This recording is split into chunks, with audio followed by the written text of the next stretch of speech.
Ma vérité sur le bonheur. Dans cette vidéo, je voudrais revenir sur quelques réflexions.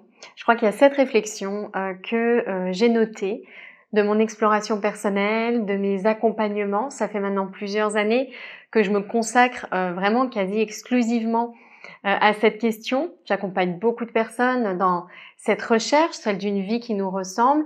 Et moi-même, je m'accorde beaucoup de temps d'exploration parce que je crois que c'est vraiment très important dans des coachings de ce type où tout repose sur l'être, vraiment sur la posture.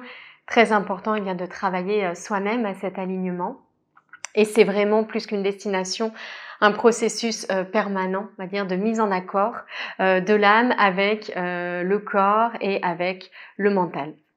Donc il y a 7 choses qui remontent pour moi et que j'aimerais vous partager. La première chose qui est importante et réflexion que je me fais sur le bonheur, que j'ai réalisée, c'est vraiment la notion de mentaliser le développement personnel. Pendant longtemps, même si je répétais que je passais à l'action et que je faisais des choses, je sais que j'étais dans une démarche, et c'est encore une tentation que j'ai, de mentaliser les concepts et les idées, de les intellectualiser, de rechercher des savoirs, de chercher à apprendre des choses, à savoir plus de choses, à connaître encore d'autres outils. Vous voyez un petit peu ce toujours plus pour remplir un vide ou quelque chose, peut-être se donner une contenance aussi. Donc j'entends bien la voix de mon ego derrière ça et toutes les peurs qui l'accompagnent. Je dirais que ça, c'est une réflexion importante pour moi. Attention à ne pas mentaliser ce bonheur, donc chercher à conceptualiser les choses, à trop structurer, à trop expliquer. Je remarque aussi que ça crée beaucoup de dispersion, je crois, en matière de développement personnel et ce côté, on part un petit peu dans tous les sens à la recherche d'informations pour savoir toujours plus. Et je crois qu'il y a vraiment un moment où toutes ces solutions qu'on recherche, qu'on essaie de mettre en application, ça devient le problème numéro 1 en fait qu'on rencontre. Et finalement, rester dans ce mental, on s'éloigne de son être dans sa globalité. La deuxième chose qui est très liée à cela, c'est l'envie que par rapport à mon activité, j'ai de moins en moins envie de partager des connaissances pour plutôt partager des ressentis, c'est-à-dire des choses que moi je ressens, qui à moi me semblent justes, comme cette vidéo, ma vérité sur le bonheur, ça n'engage que moi. Et d'ailleurs, ça fait vraiment partie des choses que je partage aux personnes que j'accompagne, cette idée de s'écouter. Vraiment s'écouter soi-même, ne pas prendre pour argent comptant ce que les autres ressentent, ce que les autres partagent, mais vraiment voir ce qui se passe en soi. Et j'ai moins envie de partager des connaissances, donc ça va forcément se traduire dans les contenus que je vais partager et d'ailleurs dans mes prochains programmes, mes prochaines formations. Et quelque chose qui a été assez important par rapport à ça, c'est l'année 2020 que j'ai vécue.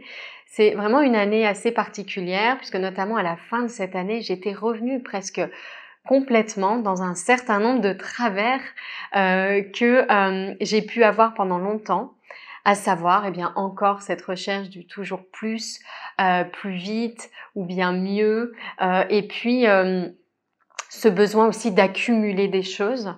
Ça a été assez important pour moi de réaliser que vraiment ce qui me guidait et ce qui restait d'une année ou d'un moment de vie, d'une période de sa vie, c'est vraiment les moments de vibration. Et moi, ça reste quelque chose qui ressort vraiment pour moi sur ce bonheur. C'est ce qui me fait vibrer. C'est les moments où je ressens que les vibrations sont là, qu'il se passe quelque chose d'essentiel, que je touche du doigt quelque chose vraiment d'important pour moi. C'est un guide aujourd'hui pour moi et ça fait partie notamment de mes nouvelles priorités.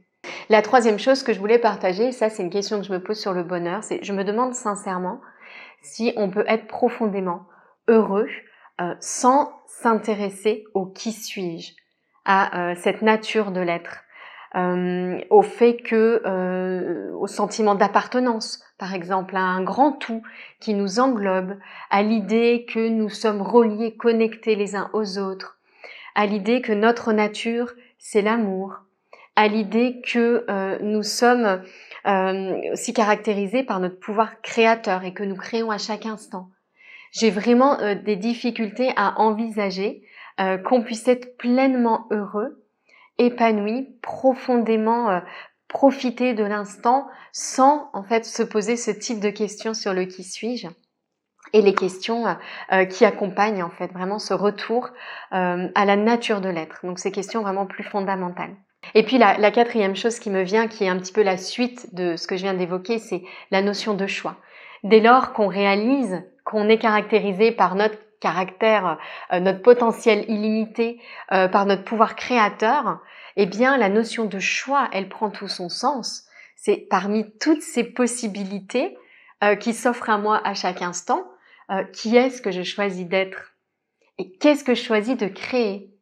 J'ai vraiment le sentiment que cette question-là, ça doit être une question à se poser en fait très régulièrement, à chaque instant. Alors plus les choses vont être ancrées, plus ça va devenir naturel comme démarche de rester aligné avec ses aspirations profondes, mais je crois vraiment qu'il y a une phase intermédiaire où se poser régulièrement cette question consciemment, eh bien, c'est nécessaire. Et pour moi, c'est vraiment une question centrale dans ce cheminement vers le bonheur, j'ai envie de dire, ou plutôt ce cheminement heureux à chaque instant. Il y a également une chose qui est vraiment très liée à ça, c'est l'idée de cette pensée créatrice. Puisque nous sommes le pouvoir créateur, eh bien, il faut savoir que nous créons à chaque instant. Et la pensée, c'est vraiment la première étape de création. Et ça, c'est une idée que pendant longtemps, je n'ai pas du tout saisie. Mais il n'y a pas que les gestes, que les paroles qui produisent des effets. La pensée, c'est déjà une création. Ce que nous choisissons de penser, eh bien, c'est comme si on envoyait ces messages à l'univers et qu'en retour, eh bien, on recevait quelque chose qui venait confirmer ces idées, conforter ces idées. La pensée est créatrice et donc la création, elle commence bien en amont de l'action par toutes ces pensées qu'on va nourrir et alimenter. Alors autre idée, autre réflexion que je me fais sur le bonheur, c'est vraiment l'idée que nos plus grandes épreuves sont aussi les plus grands tremplins vers l'alignement, vers le retour à soi. J'ai longtemps essayé de laisser de côté des domaines de ma vie où je me sentais beaucoup moins à l'aise, beaucoup moins en phase, en me disant que j'allais me concentrer sur le reste et que c'était suffisant. Alors ça fonctionne pendant un temps, et puis je m'aperçois qu'en réalité, ces domaines, ces moments de vie plus difficiles, eh bien, si on ne s'en occupe pas, ça va avoir un impact en fait sur tous les autres domaines de sa vie. Et au-delà de ça, c'est vraiment l'idée de transmuter ces épreuves, qui est une voie d'accès, la voie d'accès la plus rapide, la plus facile vers justement ce sentiment d'alignement. La dernière pensée que je voulais vous partager à propos de ça, c'est vraiment l'idée de prioriser le bonheur.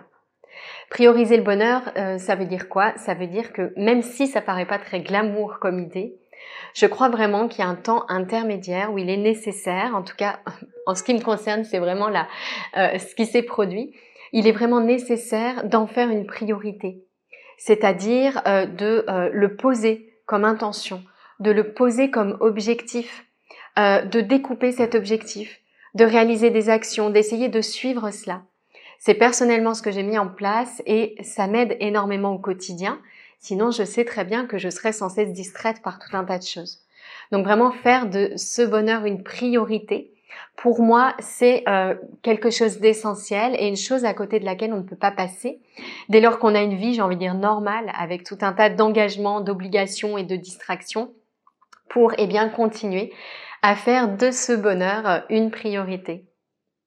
Voilà ce que je voulais vous partager, donc ma vérité sur le bonheur avec ces 7 réflexions qui sont simplement des ressentis que j'ai. Hein. C'est vraiment ma vérité à moi sur le bonheur. C'est comme ça que je le conçois aujourd'hui, après toutes ces années d'accompagnement.